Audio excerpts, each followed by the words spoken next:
بسم اللہ الرحمن الرحیم اللہم صلی علی سیدنا و مولانا محمد وعلی آل سیدنا و مولانا محمد وبارک وسلم۔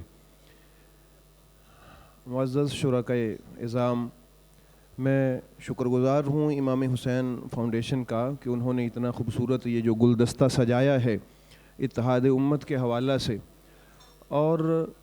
جس پرچم تلے، جس جھنڈے تلے، جس علم تلے اس کو جمع کیا گیا، یہ میرے رسول پاک علیہ الصلوۃ والسلام کی چاہت کے مطابق اور میرے محبوب کریم علیہ الصلوۃ والسلام کی محبت کے مطابق ہے۔ کیونکہ اب ہم قرآن کریم میں جب پڑھتے ہیں کہ قد جاءکم من اللہ نور، جب یہاں پر بتایا جاتا ہے تو علماء اکرام اس بات کو بخوبی اس بات سے آگاہ ہیں کہ قد جو ہے یہ حرف توقع ہے،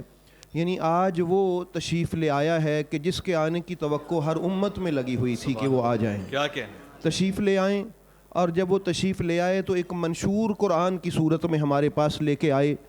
اور جب آپ کائنات سے بظاہر پردہ فرما رہے تھے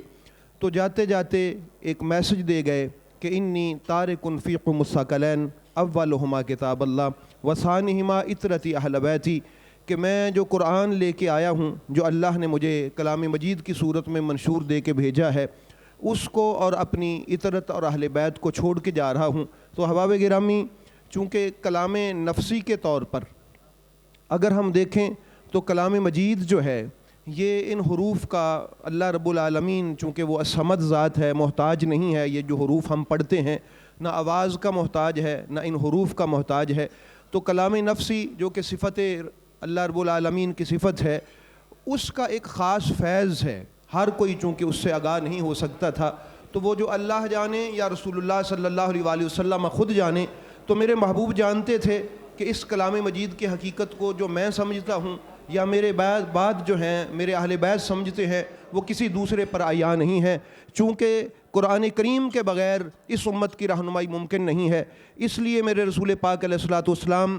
پردہ فرماتے فرماتے کائنات سے بظاہر تشریف لے جاتے یہ بات بتا گئے کہ اگر کلام مجید سے فیض چاہتے ہو تو جو قرآن کی حقیقت سے آگاہ ہیں اور زیادہ اس کو بخوبی جو جانتے ہیں، جو معرفت رکھتے ہیں میرے بعد، ان سے آپ جڑے رہیے گا، اور ان میں امام علی مقام امام حسین علیہ السلام ایک خاص نمایاں فضیلت کے حامل ہے۔ حضرت مولا کائنات مولا علی ہوں، امام حسن مجتبیٰ ہوں یا امام حسین علیہ السلام ہوں، تو ہمیں ان کے دروازے پہ ہم آئیں گے، ان کے علم تلے جمع ہوں گے تو محبتیں نصیب ہوں گی، اتفاق و اتحاد نصیب ہوگا، اور امت کو اللہ رب العالمین شرف اور بزرگی سے نوازے گا۔ تو یہ جو آج کا پروگرام ہے یہ بھی اسی لیے ارینج کیا گیا تاکہ اتحاد اور محبت کا پیغام عام کیا جائے۔ میں پھر بار دیگر دعاگو ہوں کہ اللہ پاک منتظمین کو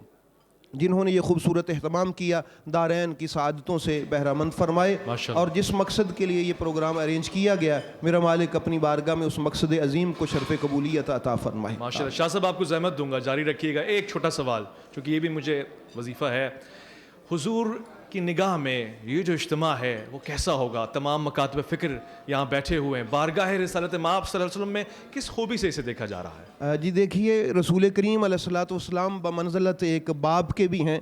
تو جو اگر اس آنکھ سے دیکھا جائے تو باپ کبھی نہیں پسند کرتا کہ میری اولاد بکھری ہوئی ہو، تو وہ کسی کو ایک جگہ پہ بیٹھا ہوا جب دیکھتا ہے تو اس کی آنکھیں ٹھنڈا ہوتی ہیں اور ان کو سکون قلب نصیب ہوتا ہے۔ تو امت کا اس طرح مجتمع ہونا اور ایک جگہ پہ جمع ہونا یہ میرے رسول پاک علیہ الصلوۃ والسلام کی آنکھوں کی ٹھنڈک کا باعث ہے، اور یہ صحرا آج کے امام حسین علیہ السلام فاؤنڈیشن کے سر جاتا ہے۔